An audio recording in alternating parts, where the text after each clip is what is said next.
बघूयात महत्त्वाची बातमी। रायगड जिल्ह्यामध्ये पुराचा हाहाकार, 4 नद्यांनी धोका पातळी ओलांडली। सावित्री, आंबा, कुंडलिका आणि पाताळगंगा नदीने आता धोका पातळी ओलांडली असल्याचं देखील आपल्याला बघायला मिळतंय। नदीकाठच्या गावांना सतर्कतेचा इशारा देण्यात आलेला आहे। सावित्री नदीने धोक्याची पातळी ओलांडली आहे, त्यामुळे याचा फटका आता महाड शहराला बसलेला आहे।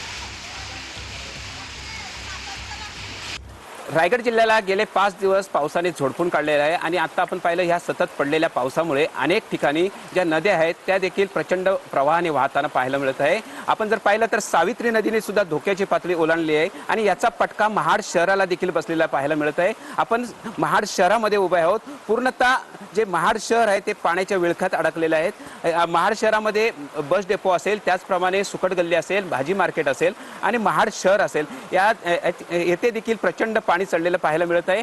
आपण पाहू शकताय महाड शहरामध्ये प्रचंड पाणी वाढल्याने अनेक दुकानांमध्ये देखील पाणी शिरलेलं आहे आणि जे व्यावसायिक आहेत त्यांचं देखील अतोनात नुकसान झाल्याचं पाहायला मिळत आहे। आपण पाहू शकताय असाच जर पाऊस कोसळत राहिला तर महाड शहरामध्ये पूर परिस्थिती देखील निर्माण होऊ शकते। त्यामुळे प्रशासनाने देखील सांगण्यात आलेलं आहे की नागरिकांनी सतर्क राहावे आणि कामानिमित्तच बाहेर पडावे असं देखील आवाहन करण्यात आले आहे। दीपक दपके, TV9 मराठी, रायगड।